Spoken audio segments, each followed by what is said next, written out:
Right, children. So in the previous class, we have done malaria and we have also done about Entamoeba histolytica. That is two diseases which are caused by protozoa. Okay. So far we have already done the viral diseases, we have done bacterial diseases, and we have done protozoal diseases. Now we got two more category of organisms, pathogens, which are causing diseases. One is worms, that is helminthi, and other one is fungal. ठीक है. और fungal तो आजकल कहर बरपा रखा है. Black fungus, yellow fungus, white fungus, and God knows what all fungus.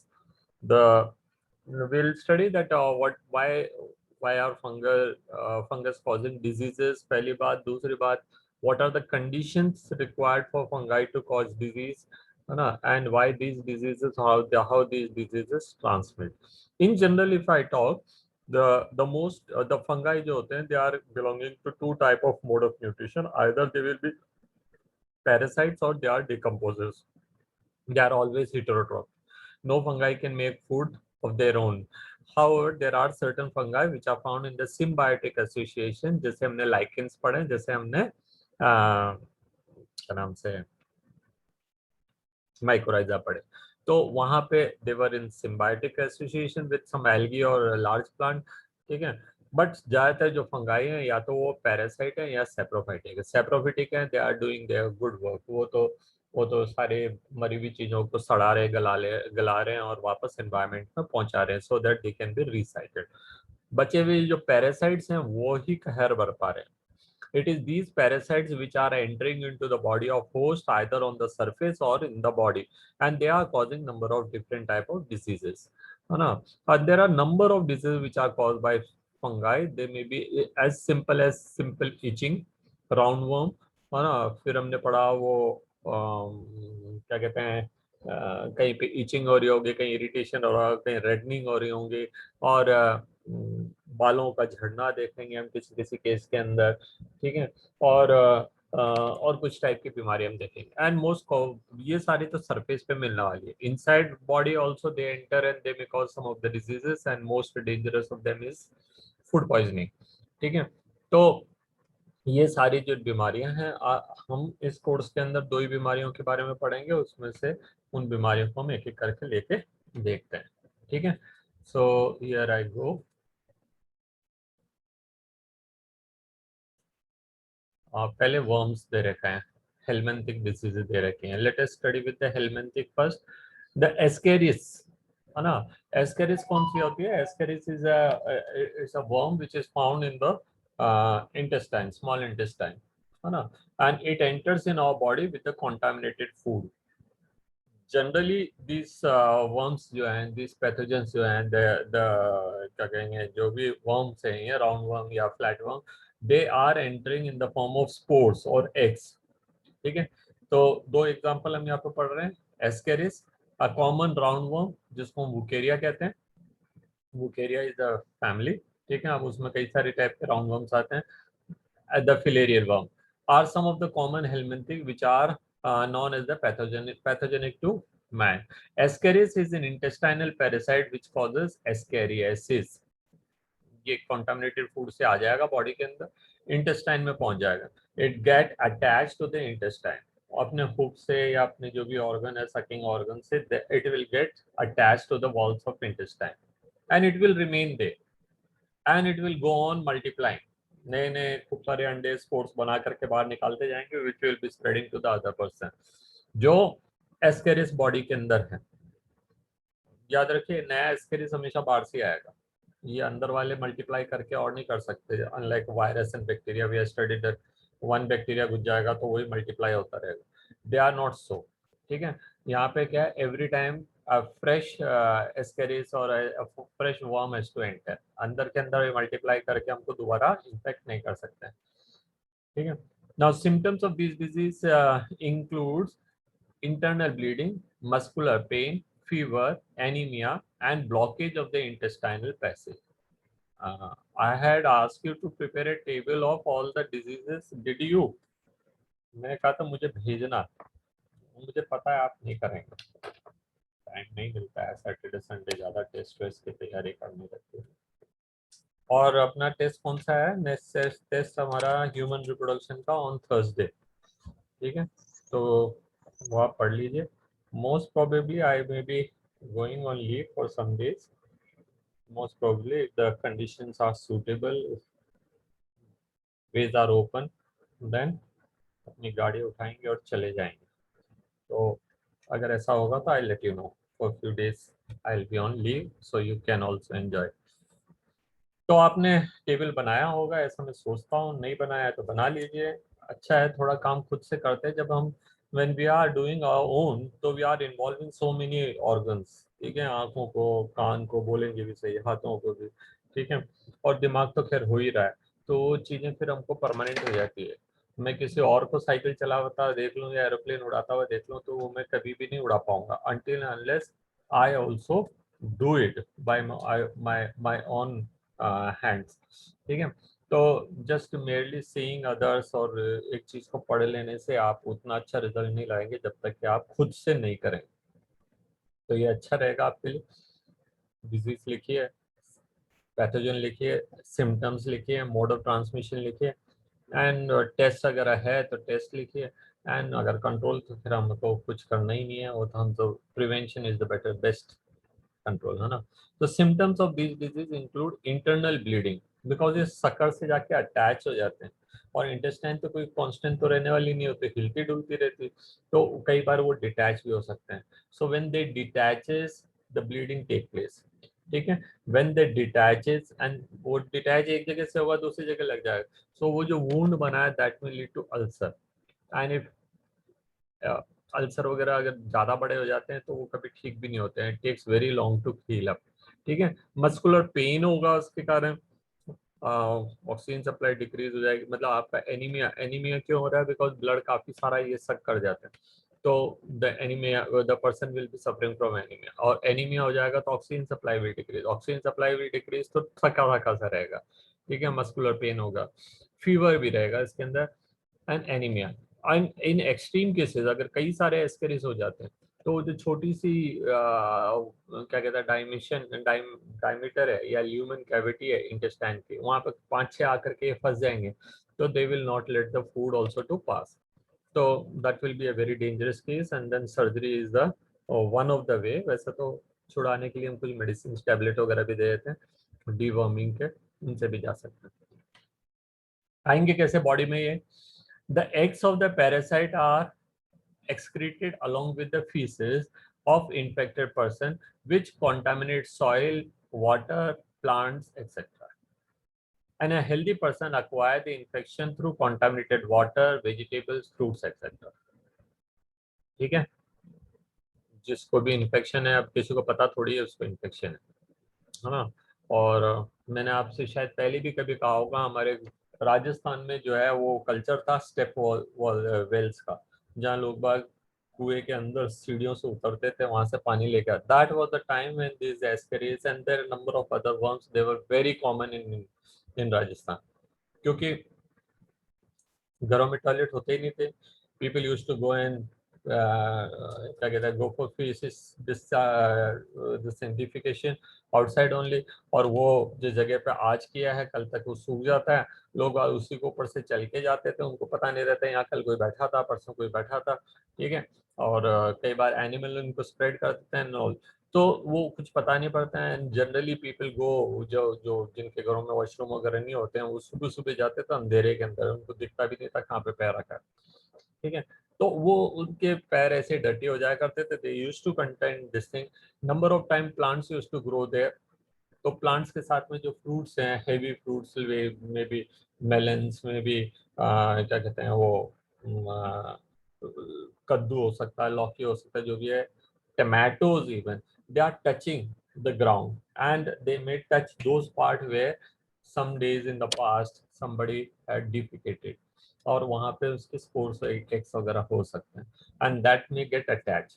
अब कई बार आपने देखा होगा हमारे देश में लोगों को गाजर वाला, मूली वाला आया, गाजर वाला आया, अरे भाई मीठी है कि नहीं, उठाया बिना धोया बिना काटा सीधा खा ली, तो invariably we are taking these things in the body, ठीक है। और फिर मैंने आपको बताया कि हमारे देश का हाइजीनिक लेवल किसी जमाने में बहुत अच्छा था, लेकिन आज क्या है हमको पता है, हमको मालूम है कि शादी वगैरह में जब बल्क में फूड वगैरह प्रिपेयर होता है वहाँ पे क्या होता है। ठीक है, तो ये now another important thing, the eggs are so well protected that they are not even damage और किल्ड बाय हीटिंग। गर्म करने से भी वो मर नहीं रहे, वो डाइजेस्टिव सिस्टम के enzymes and the chemicals they are also not able to kill them, so they are very very well protected. उनके ऊपर मल्टी लेयर्ड शेल्स हो सकती है। तो देखिए, the eggs of the parasite are excreted along with the faeces of the infected person which contaminate soil, water and plants. Soil में तो हमने कहा कि आदमी जब वहां से जाएगा तो वो ले आएगा उसको, ठीक है, लेकिन अगर हम नहीं जा रहे तो हमारे घर, अच्छा दूसरी बात, वो सॉइल से गया तो पैरों में, तो वो पैरों से पीने के पानी के थ्रू ही आएगा बॉडी के अंदर। और मैंने बताया पैरों से पानी, even in those wells which were not having steps, there also people used to wash their legs, wash their buckets, wash their water vessels and all, and some amount of water used to go back in the well.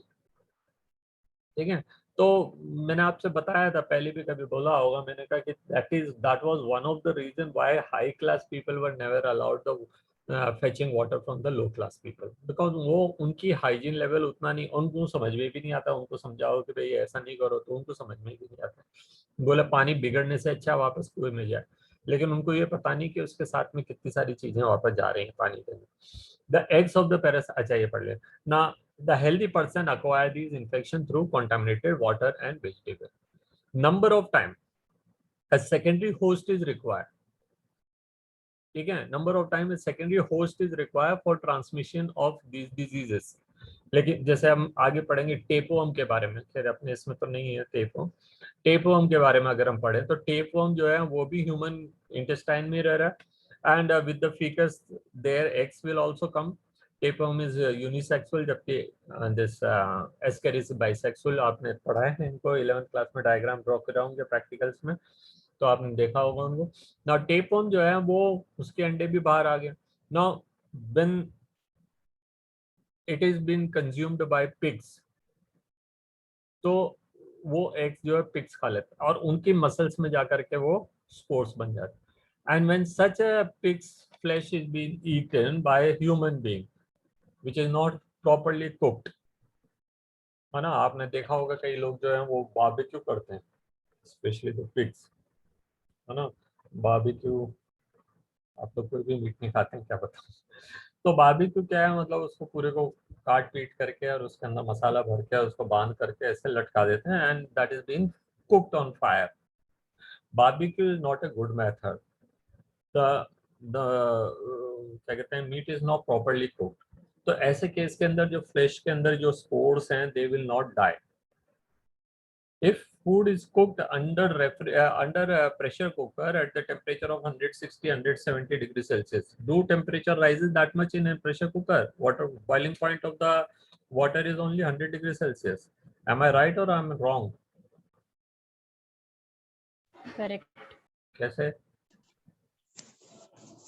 100 degree में पानी तो vaporise हो जाता है, फिर 160 तक कैसे पहुंचेगा? प्रेशर कुकर के अंदर तो हो जाता है ना, उसमें वो बॉइलिंग सब पॉइंट एटमॉस्फेरिक प्रेशर प्रेशर के कारण, है ना, जब प्रेशर इंक्रीज करते हैं तो बॉइलिंग पॉइंट बढ़ जाता है। ठीक है, बॉइलिंग पॉइंट बढ़ाने के लिए हम या तो इम्प्योरिटीज ऐड कर सकते हैं या फिर हम प्रेशर बढ़ा सकते हैं। तो दोनों ही चीजें होती है खाने के अंदर, हम तो नमक भी डाल रहे हैं, साग सब्जी मतलब बहुत सारे मसाले भी डाल रहे हैं, और ऊपर से हमने उसको प्रेशर कुकर में बंद कर दिया। तो बंद करते हैं तो प्रेशर बिल्ड होता है, वो दूसरे पानी को उड़ने नहीं देता, तो the temperature goes on rising. So in the pressure cooker, the temperature of water is somewhere about 160 to 180 degrees Celsius, and that is why food cooks well easily. जो दाल जो है अगर पहाड़ों पे गलती नहीं है, बिकॉज पहाड़ों पे क्या प्रेशर कम है, air pressure is less, so air pressure कम है तो पानी कम टेम्परेचर में 90 डिग्री पे बॉईल हो जाता है, 95 पे बॉईल हो जाता है। तो 90 डिग्री पे पानी बॉईल होगा तो दाल को पकने के लिए अगर 100 डिग्री टेम्परेचर चाहिए तो आ ही नहीं रहा है। ठीक है, ढक के रखने से भी नहीं आएगा, तो pressure cooker is the only method. ठीक है, तो ये चीजें हैं सिंपल फिजिक्स। वो हाई टेम्परेचर पे तो कोई भी जम नहीं बचेगा, may it be their eggs और may it be anything, but जब सिंपली उसको बारबेक्यू कर रहे हैं या सिंपली उसको ओपन वेसल में कुक कर रहे हैं तो these spores generally do not die, and then it enters in the digestive system. They are well protected against the enzymes and juices, digestive juices, उनसे कोई उसको असर नहीं हो रहा है, and then it goes and attaches into the intestine. तो वहाँ क्या एक secondary host की जरूरत रही, वो था pig. There are some animals in which the secondary host may be sheep, may be fish, may be anything else. ठीक है, तो ये एक प्रैक्टिस है जहाँ पे अगर food is not properly cooked they may gate, ठीक है. Now the parasite can come in our body either through contaminated water, through contaminated food, through unwashed vegetables. Wash मतलब सिंपली वॉश से कुछ नहीं होता. अब ना पटेटो हैं, गाजर हैं, वो सब सॉइल के अंदर रहती हैं और इनके they are very much possible कि they are expose. If you see in in Indian system, जो ऊंची जाति वाले होते हैं खासतौर से जैन एंड ऑल, वो लोग क्या है, वो गाजर, मूली, आलू, लहसुन, प्याज ये नहीं खाते. नहीं खाते हैं, क्यों नहीं खाते? Because they must have observed. जब किसी जमाने में Ayurveda was in advance state, they must have observe कि ये बीमारियां जो हैं वो किन के कारण होती है. Those people, this is are very common in those people who are eating the food from the soil, है ना. जो प्याज हो सकते हैं, लहसुन हो सकते हैं, गाजर हो सकती हैं, मूली हो सकती हैं, आलू हो सकते हैं, शलजम हो सकते हैं, चुकंदर हो सकते हैं, ये सारी चीजें वो कंज्यूम नहीं करते हैं. They give it some other different names, give different name, ठीक है. और कोई कहते हैं कि लाल सब्जी नहीं खानी चाहिए और खून होता है एंड ऑल. ये सब डराने के लिए बना दिया उनको. देखो, किसी जमाने में साइंस थी, आज वो आज वो क्या है, मतलब एक मिथ बन गया है. They all started with science, science of observation, और उसके बाद अब वो मिथ बन गया है, ठीक है. So do that is how those people are protected themselves from these type of diseases, है ना. अब हम आज की तारीख में क्या कर रहे हैं, वापस से शुरू कर दिया, लेकिन now we have got a better tools. आपके पास अच्छा स्क्रैपर है, आप आराम से 2 मिलीमीटर छील दीजिए उसको. सो पटेटो जिसमें वो नोड्स हैं, जिसके अंदर जाके कुछ फंस गया तो वो सिंपल वॉश से नहीं निकलने वाला है, और सिंपल चाकू चाकू से छीलने से नहीं निकलने वाला है. You will have to remove the layer. अब गाजर, आप सोचिए, अगर आप किसी शादी में जाते हैं और वहाँ गाजर का हलवा खाते हैं, डू यू थिंक कि उसने स्क्रैप करके निकाला होगा एक एक गाजर को? घर पे हम स्क्रैपर लेकर के ऊपर से पूरा पील कर देते हैं, सो दैट जो गाजर है एकदम इवन दिखने लग जाए, उसमें कोई गड्ढा वड्ढा नहीं हो, क्योंकि these are the places where the spores goes and hide, ठीक है. सो वो वॉश से नहीं जाएंगे. तो उसके लिए हम घर में क्या कर रहे हैं, हम गाजर लाएंगे या मूली लाएंगे, हम उसको पूरी तरह से पील कर देते हैं. आलू लाएंगे, पूरी तरह से पील कर देते हैं. चुकंदर लाएंगे, उसको पील कर देते हैं. दो it is a tedious work, दो इट इज वो हमको देख के लगेगा भी यार कि ये तो हमने जो है 1 किलो के अंदर करीब 100 ग्राम तो ऐसे निकाल के फेंक दिया, लेकिन वो 100 ग्राम हमारी जान बचा रहा है भाई. नहीं तो वो 100 ग्राम 1 किलो गाजर, मान लीजिए आप 20 रुपए किलो लाए तो 100 ग्राम तो 2 रुपए का ही हुआ.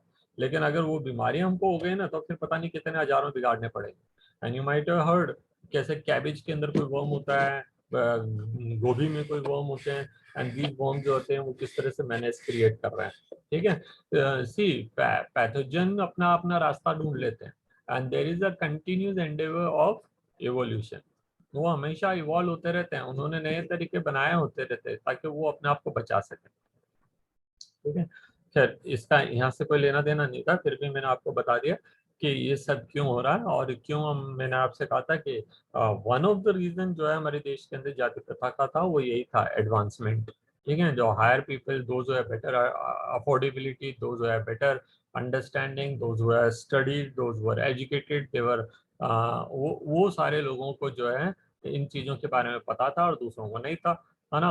अब वो उनको आप गरीब आदमी को बोल भी दोगे, अरे यार गाजर ऐसे छील के खाना, तो वो कहाँ, वो बोलेगा साहब बड़ी मुश्किल से तो इतना लेकर के आए हैं, उसको अभी छील के फेंक थोड़ी सकते हैं, ठीक है. तो वो अपनी जगह पे सही है, हम अपनी जगह पे जो भी है. अब कई सारे फूड जो है हम प्रेशर कुकर में कुक नहीं करते हैं, वो सादा कुकिंग से मरेंगे नहीं, स्पोर्ट्स वगैरह, एग्स वगैरह. चलिए वुकेरिया की बात करते हैं. वुकेरिया बैनक्रॉफ्टी एंड वुकेरिया मलाई, ये जो है वो एलिफेंटिसिस कॉज करते हैं. worms causes slowly developing chronic inflammation of the organ in which they live for many years. कहाँ पे जाके रह रहे हैं ये, कहाँ जाके रह रहे हैं द मतलब सेवरल ऑर्गन्स है ना, जहाँ पे जाकर के, और वो कई सालों तक पड़े रहेंगे, usually in the lymphatic vessels. अब ये लिम्फेटिक वेसल्स के बारे में हम इसी चैप्टर में आगे पढ़ेंगे। लिम्फेटिक वेसल्स वो जगह होती है जहाँ पे कि हमारे डब्ल्यूबीसी जाकर रहते हैं, और वही जगह है जहाँ पे उनका युद्ध होता है। फॉरेन से जो भी हमारा कोई भी इन्फेक्शियस ऑर्गेनिज्म क्या कहते हैं पैथोजन आया है, that will remain in the muscle, they that may remain into the lungs, they may remain into the other part until unless they don't come in the lymphatic nodes, lymphatic vessels, they will not be killed.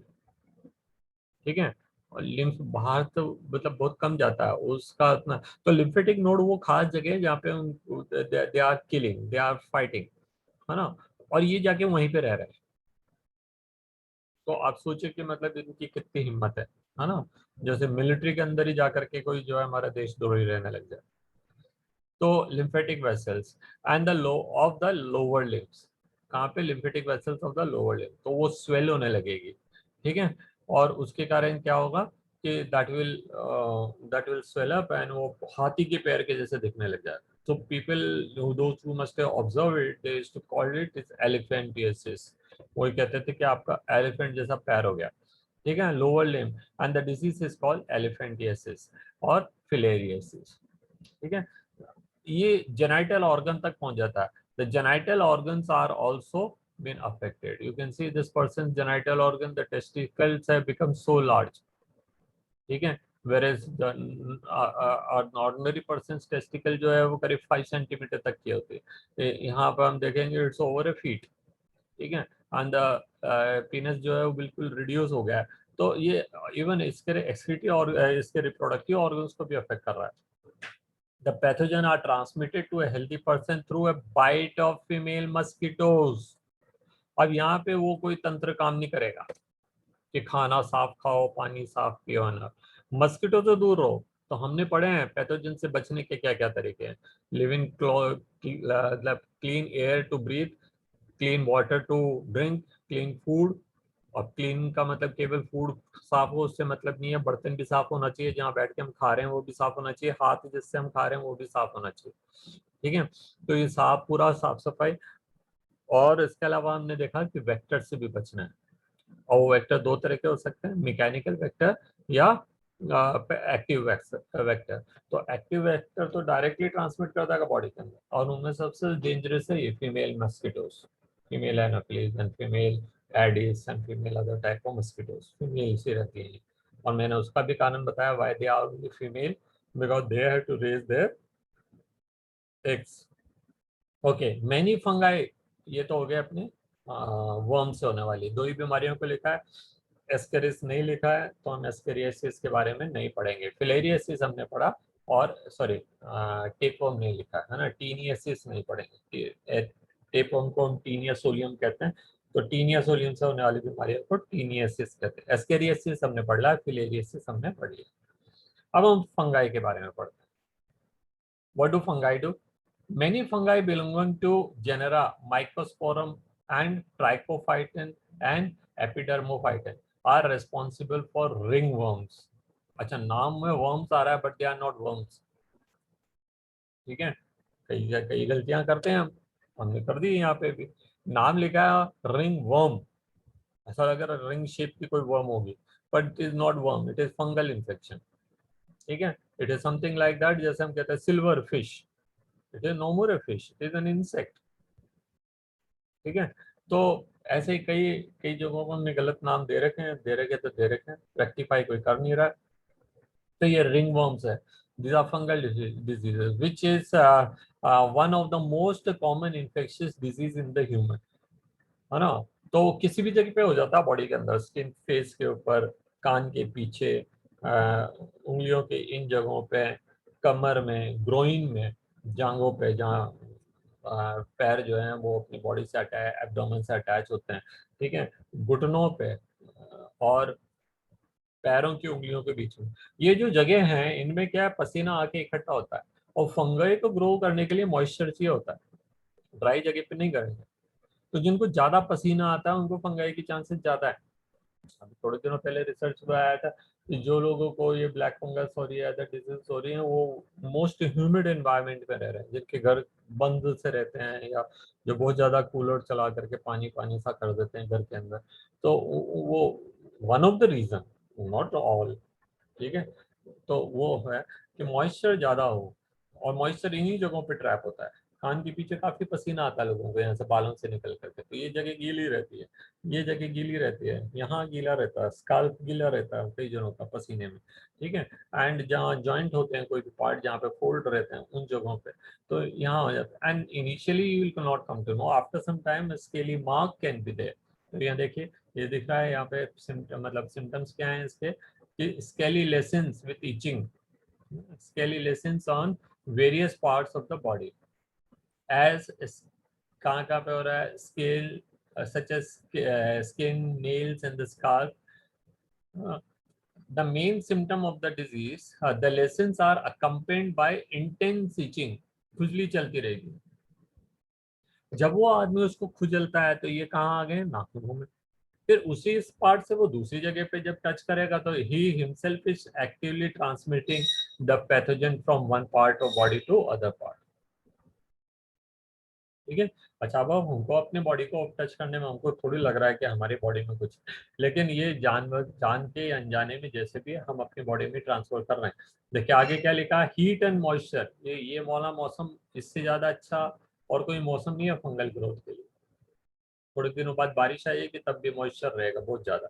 Heat and moisture help in the fungi to grow and these makes them thrive in the skin folds. कहाँ पे, जहाँ skin folded हो, जहाँ दो skin मिल रही हो, ठीक है। Such as those of the growing, जांघों के बीच में, है ना, और बिटवीन द टोज, पैरों की उंगलियों के बीच। Ringworms are generally acquired from soil. कहाँ से आ रही है ये, सॉइल से। बट कई लोग जो है दिनों तक टॉवल नहीं धोते, है ना, वहां पे भी आ जाएंगे। तो using towels and clothes, bedsheets वगैरह चेंज नहीं करते। अब इन दिनों पसीना कितना आता है, वो बेडशीट्स पे जाएगा, कूलर भी चला रहेगा वो भी बेडशीट, तो बेडशीट भी मॉइस्ट हो जाती है और वहां पे भी रह सकते हैं। इसके अलावा कॉम्स, खास तौर से जब हम हेयर सलून में जाते हैं, वी डोंट नो हमसे पहले किसको उसने कॉम किया है, ठीक है। तो द बेस्ट थिंग इज, जैसे आए अच्छे से नहा लें, या फिर अपना कंगा तो हम ले जाएंगे तो यूज ही नहीं करेगा, बोले साहब ये नहीं आता, अलग तरह का कंगा चाहिए होता, हमारा कंगा आपके कंगे से नहीं होता। तो ठीक है भाई, अभी यहाँ तो हमको कॉम्प्रोमाइज करना पड़ रहा है ना। लेकिन जो हम कर सकते हैं वो soon after the hair cut and all, जब भी हम किसी पार्लर में या किसी भी जगह जाते हैं, क्योंकि हमसे पहले अगर पार्लर वाले ने पता नहीं किस किस को मसाज किया होगा, उसके उंगलियों के टोज में भी होंगे, फिर वही हमारी बॉडी में लगा सकता है ना। तो कई जगहों पे हमको कॉम्प्रोमाइज वाली सिचुएशन, अनअवॉइडेबल सिचुएशन है, but what we can do is we can take proper bath, ठीक है। अब ये तो हो गए हमारे सारे इन्फेक्शन और उनके सिम्टम्स एंड ऑल। अब हम बच कैसे सकते हैं, देखिए द यहाँ पे द प्रिवेंशन, है ना, हेडिंग डाल दे, जनरल प्रिवेंशन।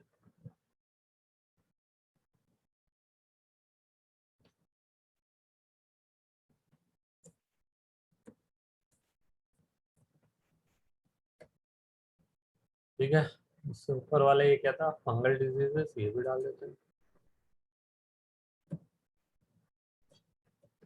FPU।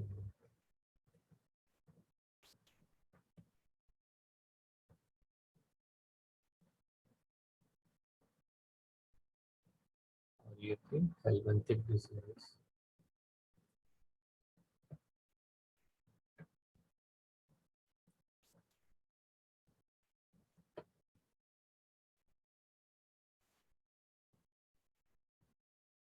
एलियंस, कुछ भी, ओके।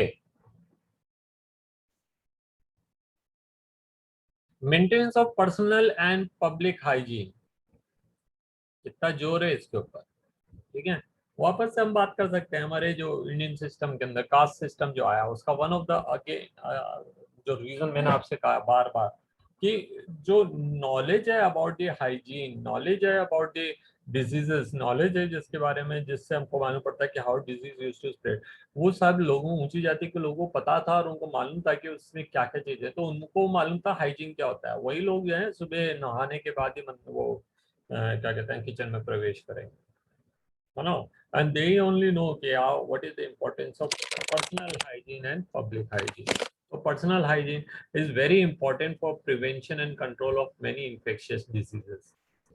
ठीक है। Measure for the personal hygiene include keeping the body clean, consumption of clean air, clean drinking water, food, vegetables, fruits etcetera. इसके अलावा public hygiene include proper disposal of waste and excreta, periodic cleaning, periodic cleaning of and disinfections of the water reservoirs। ठीक है। Pools, cesspool, क्या होता है cesspool?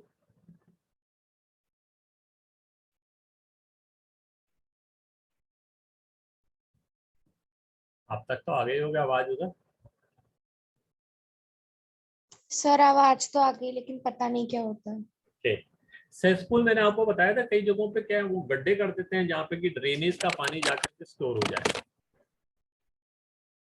ठीक है। जहाँ नालियां नहीं है, अगर मान लीजिए किसी ने नया घर बनाया किसी जगह पे जहाँ पे अभी और कोई घर ही नहीं है आसपास में, नालियां तो बनी ही नहीं है, ड्रेनेज सिस्टम है ही नहीं, तो what they do, they used to dig वो क्या कहते हैं ditch of about 4 to 6 feet, है ना, गहरा, deep, in which they used to allow the water to go and sink, and then from there this water used to seep, so that is called cesspool। ठीक है। अब वो rough मिट्टी का बनाया है सेसपूल, तो उसको तो ठीक भी नहीं कर सकते हैं, अगर वो सीमेंटेड है तो हम उसको क्लीन भी कर सकते हैं टाइम टू टाइम। हाँ। और वाटर रिजर्वॉयर्स जो हैं, ओवरहेड वाटर टैंक्स, हमने तो कभी नहीं देखे सरकारी टैंक कभी साफ होते होंगे क्या, पर खैर उसकी इतनी बड़ी प्रॉब्लम भी नहीं है, because there water is not storing, है ना, वाटर जो है वो आ रहा जा रहा है, रिफ्रेश होता जा रहा है, तो वहाँ इतनी बड़ी दिक्कत नहीं है। लेकिन अगर हमारे घर के ओवरहेड टैंक है तो उनको तो हमको साफ करना चाहिए at least once in 3 months, once in month. ठीक है। वो हम कर सकते हैं। पीने का पानी तो फिर हम रोज ही, इंडिया में ये तो कल्चर है कि मटके का पानी तो रोज बदल देना है, तो हम वहाँ पे कोई पानी लंबे टाइम तक रखा नहीं रखते हैं। तो ये है observing standard practice of hygiene in public catering. Public catering जहाँ होटल्स हो सकते हैं, रेस्टोरेंट हो सकते हैं, मेस हो सकते हैं। मेस तो पूरी तरह से मेस ही होती है, नाम भी मेस और वास्तव में सिचुएशन भी वहाँ मेस ही रहती है।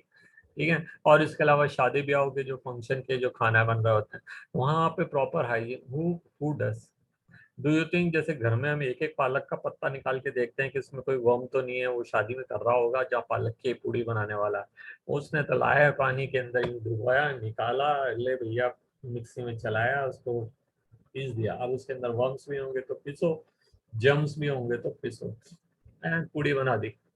थैंक, इतना ही है, हम इतना ही भरोसा कर सकते हैं कि सब वो 130 डिग्री के तेल के अंदर तिल करके पक करके आई है पूड़ी, तो सारे जम्स मर गए होंगे, उसी भरोसे से खा लेते हैं। और बाकी सारे खाने से तो सबसे सही वही है फिर भी। तो अवॉइड करिए कि आप पालक पूड़ी ना खाएं शादी ब्याह में। अवॉइड कीजिए कि गोभी और क्या कहते हैं कैबेज वगैरह ना खाएं। सबसे बढ़िया भैया छोले पूड़ी खा के आ जाओ, घर में खाओ अच्छा खाना, बाहर क्यों खाओ। हमें नहीं पता ना वहाँ पे कौन सी हाइजीनिक कंडीशंस प्रैक्टिस उसने की है। These measures are particularly essential where the infectious agents are transmitted through food, water, such as typhoid, amoebiasis, and ascariasis। तो ये तो contaminated air and food से ही हो रहा है, contaminated water and food से ही हो रहा है, तो उनके लिए जरूरी है कि ये प्रैक्टिस हम फॉलो करें। In case of airborne diseases such as those of pneumonia, Chitranshi तुम आई हो, मैं तो बंद करने वाला हूँ ये वाली meeting. Okay. So in case of airborne diseases such as pneumonia, common cold, uh, in addition to the above measures, close contact with the infected person and their belongings should be avoided। इससे ज्यादा तो अच्छा हमको आज की तारीख में पता है, रोज रोज जहाँ भी टीवी खोलो, फ्रिज खोलो, मतलब जो भी न्यूज़पेपर पढ़ो, कुछ भी पढ़ो, हमको यही मालूम पड़ता है कि भैया कोरोना से कैसे बचे। मास्क लगाएं, दूसरों से दूरी बना के रखें, किसी का कोई आइटम शेयर नहीं करें, स्कूल अगर जा रहे हैं तो किसी का टिफिन नहीं खाना, किसी से पेन नहीं लेना, किसी से फिजिकल बोरोइंग नहीं करनी है, कॉपी किताब कुछ भी नहीं लेनी, स्टेशनरी उधार नहीं लेनी. Why? Because in all those places the person you just invariably touch nose, जो हम बड़े कॉमनली कर लेते हैं, हमें पता भी नहीं पड़ता. उसके बाद हमने मोबाइल पढ़ लिया, उसके बाद हमने पेन पकड़ लिया, उसके बाद हमने स्केल ले ली, जो भी, तो इन सब में हमने वो वायरस लगा दिया. उसके बाद anyone who takes them will get it free of cost without any payment. Okay, so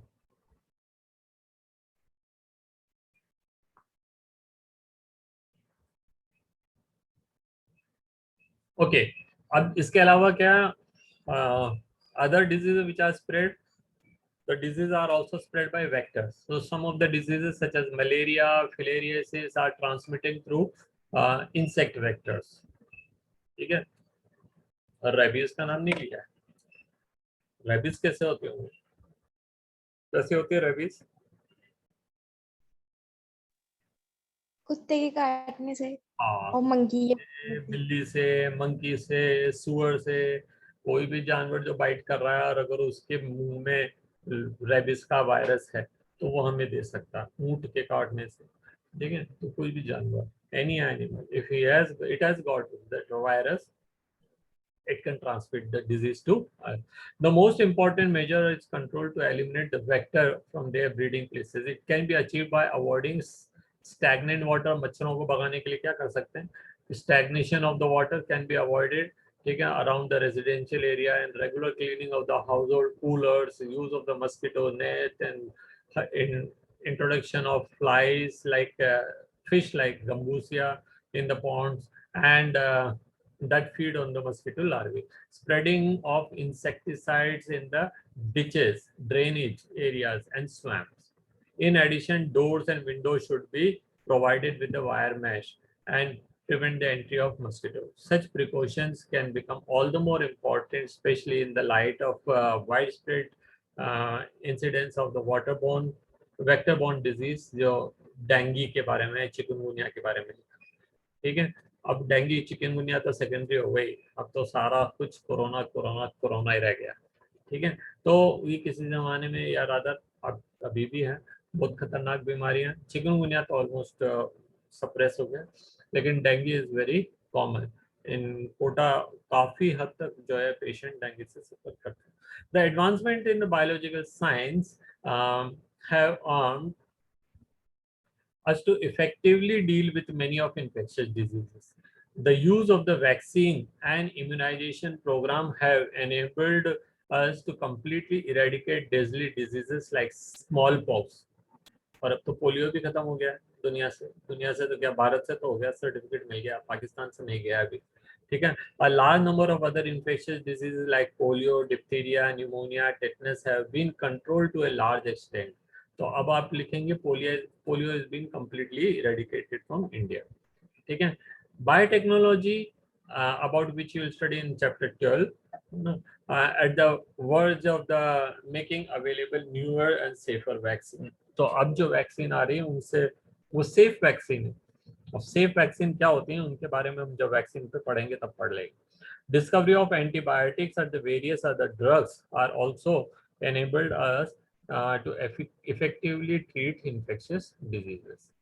तो ये सारी चीजें हमारा एक पार्ट पूरा हो गया डिजीजेस का, ठीक है. Now we shall start immunity. Immunity क्या होती है? आजकल तो हर आदमी जानता है इम्यूनिटी इम्यूनिटी इम्यूनिटी है. ये खा लीजिए इम्यूनिटी बढ़ाने के लिए, वो खा लीजिए इम्यूनिटी बढ़ाने के लिए, इम्यूनिटी बढ़ाने के लिए विटामिन सी खा लीजिए, इम्यूनिटी बढ़ाने के लिए च्यवनप्राश खा लीजिए, इम्यूनिटी बढ़ाने के लिए फलानी फलानी फलाना खाना खा लीजिए, ये कर लीजिए, वो कर लीजिए, है ना. और फिर बाजार में कई तरह की वो दवाइयाँ आ गई हैं, कई तरह के प्रिपरेशन आ गए हैं, कई तरह के वो हर तरह की पैथी के अंदर अलग अलग तरह की चीजें आ गई जो इम्यूनिटी बढ़ा रही है. What is this immunity? Immunity होती क्या है? बताओ बताओ बताओ.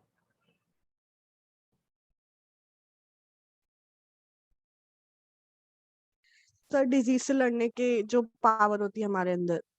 It's a property of our body which resist against the various type of diseases. ठीक है, it's an ability of our body to resist or fight against disease. वो disease causing pathogens को हमारी बॉडी के अंदर सर्वाइव नहीं होने देंगे, उनको वहां पे जगह नहीं प्रोवाइड करेंगे. एज अ रिजल्ट क्या है, they will not be able to cause they spread there and make us sick. So every day we are exposed to large number of infectious agents.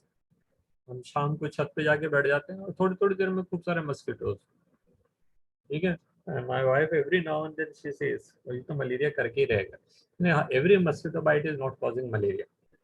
हो सकता है वो बेचारा मच्छर जो काटने आ रहा है उसके पास हो ही नहीं स्पोर्स, है ना. हर मच्छर के पास में थोड़ी कोई स्पोरोजाइट रहते हैं मलेरिया का, वो भी तो किसी और को काटेगा तभी आएंगे उसके अंदर. तो उसने शायद हेल्दी आदमी को ही काटा होगा, हमारे जैसे को, आपके जैसे को, जिनको मलेरिया नहीं हो रहा, तो वो तो उसके पास स्पोर नहीं है, फिर उसके काटने से क्या डरना. उसको तो कहना चाहिए हाल है मेरा खून पी जा, क्या फर्क पड़ रहा है, थोड़ा एक दुक्का, नॉट इवन मिलीग्राम्स के अंदर, तो उससे क्या फर्क पड़ेगा, ठीक है. दूसरी बात है, अगर स्पोरोजाइट वो डाल भी दे तो every time we may not fall sick because our body have an ability to resist. तो देखिए, however only a few of these exposure result to disease. पता नहीं कहाँ से खाना खाते हैं, है ना. इवन अब मैंने कहा हम जाएंगे तो we'll try to take some food with us कि हमको बाहर नहीं खाना पड़े, लेकिन my drive is going to be of around 20 hours, तो इतना खाना ले जाएंगे तो खराब हो ही जाएगा, है ना. तो हम ऐसा तो लंबे टाइम तक नहीं जाते, तो naturally we will have to eat somewhere out. Now we don't know कि किस टाइप की कंडीशन रहेगी. तो ऐसे केस के अंदर जो है मतलब हो सकता है कि हमारे खाने में भी पैथोजन, क्योंकि होटल वाले कौन से उसी टाइम बनाएंगे, तो राइस वगैरह तो पहले से बना के रखेंगे, खाना वाना ढाबे वगैरह में तो सब सुबह बन जाती है, सुबह से वही सेम सब्जी चलती रहती है, ठीक है. कोशिश कीजिए कि अच्छे रेस्टोरेंट में जाए जहाँ पे कि खाना उसी टाइम बने आपके ऑर्डर पे. ऐसा चीज ऑर्डर करिए जो उसको बनाना ही पड़े, बनाया वाने का, ताकि ताजी चीजें मिले. तो ये है, थोड़ा पैसा ज्यादा लगेगा लेकिन कोई बात नहीं, हेल्थ से आगे कुछ नहीं. तो this is due to the fact that body is able to defend itself against most of the foreign agent. The overall ability of a host to fight disease-causing organism conferred to the immune system, and that is called immunity system. ठीक है. तो ये immunity हो गई हमारी body की overall ability of the host to fight the disease causing organism. Disease organism के direct में हम पैथोजन भी लिख सकते हैं, ठीक है. तो इसको हम क्या कहेंगे, इम्यूनिटी कहेंगे ना. इम्यूनिटी हमारी बॉडी में दो तरह की है. There are two kind of immunity. एक इम्यूनिटी हमारी बॉडी में हमेशा प्रेजेंट रहती है, ठीक है. और सेकेंड इम्यूनिटी हम बाद में अक्वायर करते हैं when our body expose to the pathogen, ठीक है. जो हमेशा से रहती है उसको हम कहते हैं innate immunity. Innate immunity since birth है, जब हम पैदा हुए थे तब हम वो लेके आए थे, वो इन्नेट इम्यूनिटी. स्किन है, जब पैदा हुआ तब से स्किन लेकर के आए अपनी बॉडी के ऊपर, कोई दिन ऐसा नहीं था जब हमारी बॉडी पे स्किन नहीं रही हो, ठीक है. तो skin is an innate immunity, first line of defence है हमारा, है ना. फिर हम पढ़ेंगे टीयर है, आंखों कान में वैक्स है, नाक में म्यूकस है, मुंह में सलाइवा है, इंटेस्टाइन में क्या कहते हैं वेरियस टाइप ऑफ जूसेस हैं. तो ये सब भी हमको प्रोटेक्शन दे रहे हैं. फिर हमारी बॉडी के अंदर WBCs भी हैं, वो भी हमको प्रोटेक्शन दे रहे हैं. तो these are right from the birth they are there, these are called innate immunity. और एंटीबॉडीज जो होती हैं जो हमारी बॉडी बनाती हैं on exposure to the pathogen, that is called acquired immunity. वो हमको बनानी पड़ती, अक्वायर करनी पड़ती है. वो कभी एक्सपोजर होगा तभी हमारी बॉडी बनेगी. If no exposure, our body will not make. It will not waste time also, it will not waste resources also. फालतू काय को ऐसी चीज बना के रखना जो काम ही नहीं आ रही, ठीक है.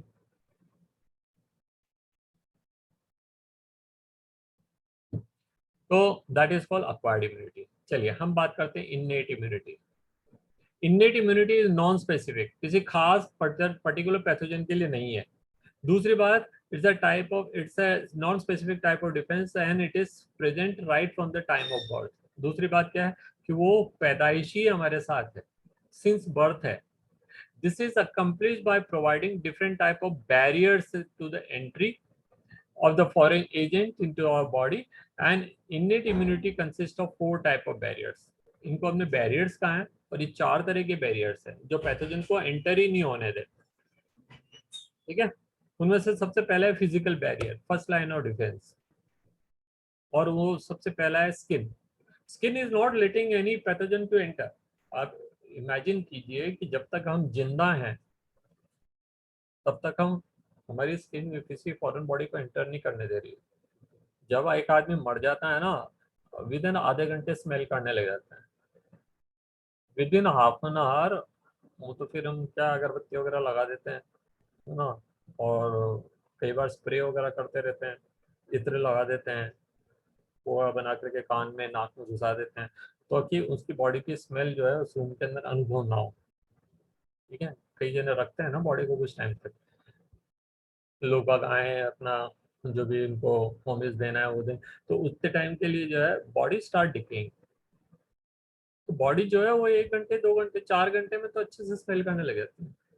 तो 4 घंटे में हम बॉडी, और हम तो पता नहीं जब से पैदा हुए तब से अब तक कितने सालों के हो गए, हमारी बॉडी तो कोई स्मेल नहीं कर रही। क्यों नहीं कर रही है? बिकॉज आवर स्किन जो है that has got immunity and that is preventing itself, है ना, वो बचा रही है अपने आप को।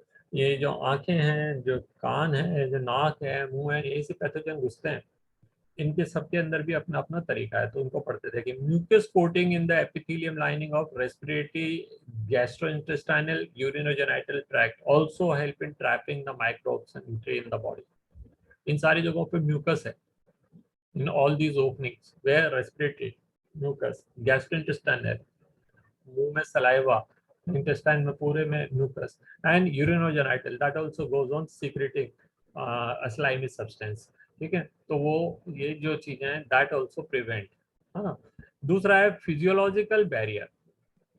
वो क्या क्या है? Stomach in acid in stomach, hydrochloric acid, saliva in mouth which contain an enzyme called lysozyme, tears in eyes that also contain enzyme lysozyme, prevent all microbial growth।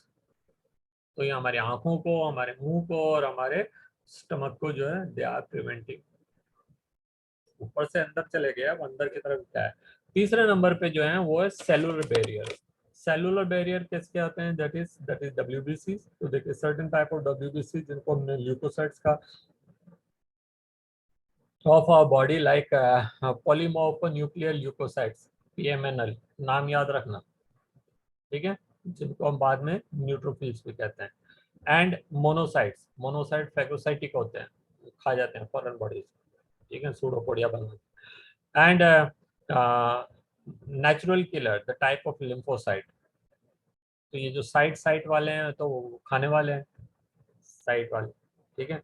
और बाकी जो है हमने पढ़ा है कि वो भी जो है किलिंग कर रहे हैं of blood as well as macrophage of tissues can phagocytosize and destroy the pathogen, but they are not specific।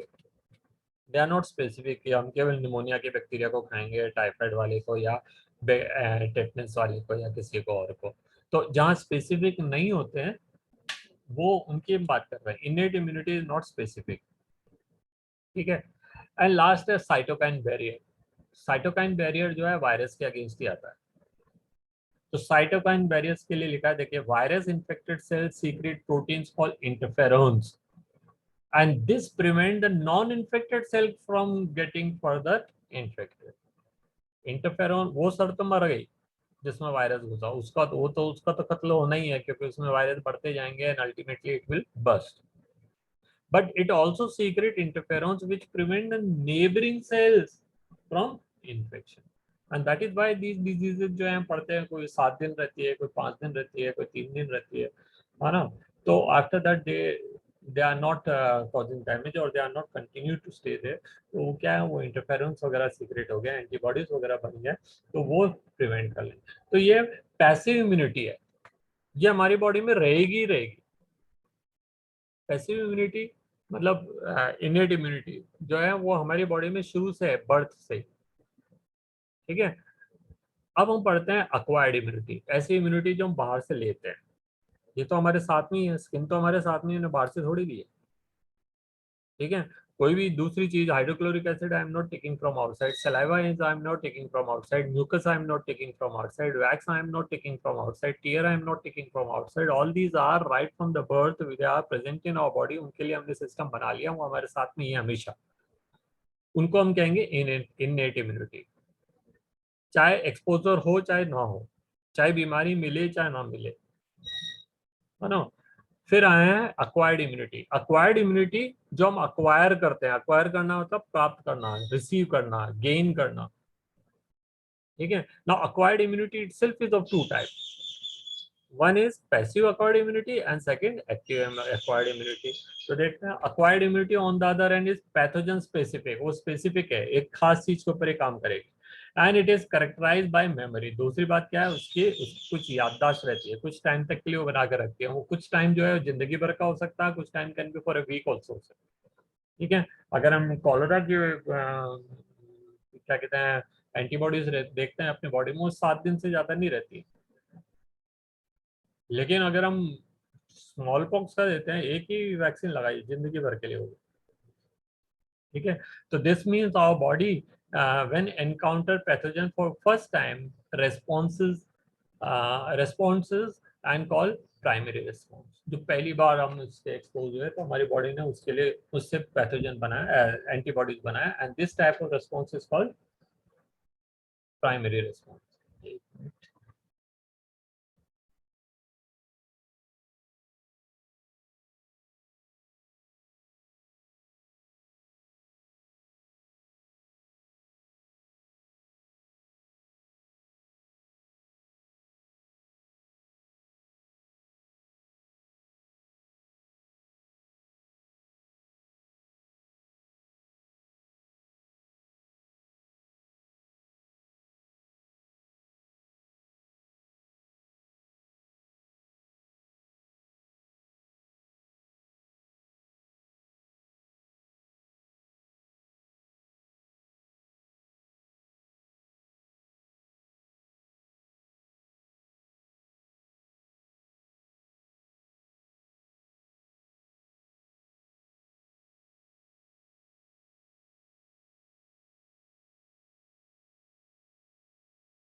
Okay children, हाँ तो हम कह रहे थे अक्वायर्ड इम्यूनिटी वो है जो कि हमारी बॉडी किसी पैथोजन के कांटेक्ट में आने के बाद तैयार करेगी, ठीक है।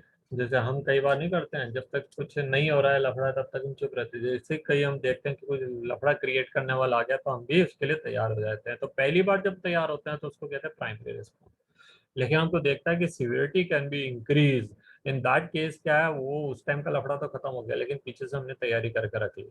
ये जितने भी दंगे फसाद होते हैं ना, वो लोग यही करते हैं, पहले एक बार कुछ छोटा मोटा लफड़ा हो जाता है, उसके बाद वो पीछे से खूब घर में पत्थर भर के रख लेंगे, लाठी, बंदूकें, तलवारें, ये वो दुनिया भर की चीजें, कि नेक्स्ट टाइम हुआ तो पूरा ही खत्म करना है।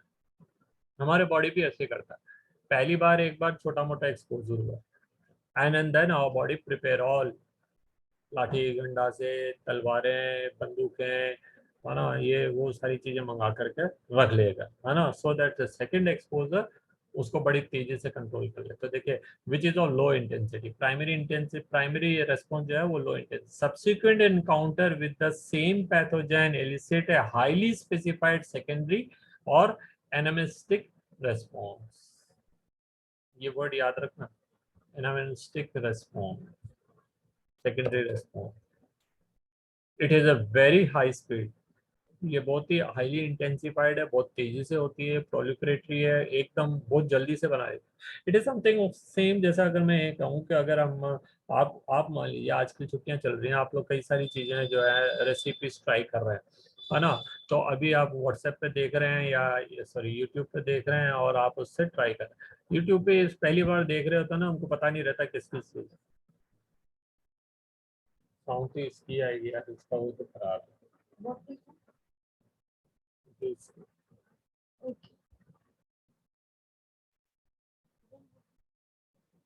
ये लगा दूंगा, कंप्यूटर लगा दूंगा,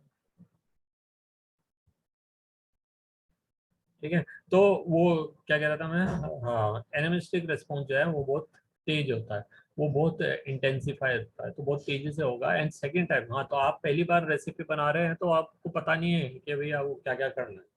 और मान लीजिए आपने मूंग की दाल का हलवा बनाने का सोचा, आपको आता नहीं, आता ही होगा वैसे तो, पर मैं सोचता नहीं आता।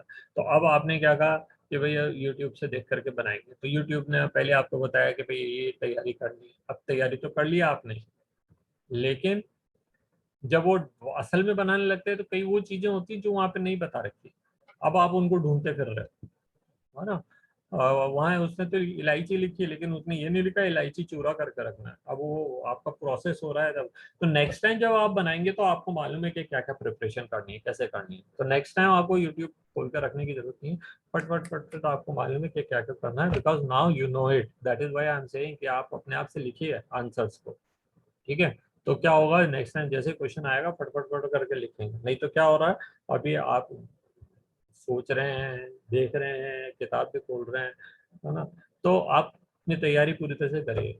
It is just like a singer who sings in bathroom. तो अगर उसने कभी गाया होगा बाथरूम में ही गाया होगा, तो स्टेज पे थोड़ा बहुत तो गाला ही। लेकिन अगर कोई पहली बार में सीधा उठा के उसको स्टेज पे चढ़ा दें तो कौन सा आलाप लेगा, कौन सा राग लेगा, कौन सा पिच लेगा, कौन सी वॉल्यूम पे गाएगा, कि तालियां ही बजेंगी बूटिंग वाली। ओके, तो ये देखिए, तो सेकेंडरी या एनामिस्टिक रेस्पॉन्स जो है वो बहुत फास्ट होता है। This is ascribed to the fact that our body appear to have memory for the first encounter, ठीक है। चलिए मैं यहाँ से कल पढ़ाता हूँ आपको, ये लैपटॉप की जरूरत है ma'am. Thank you, good day children, enjoy your day. Thank you, sir.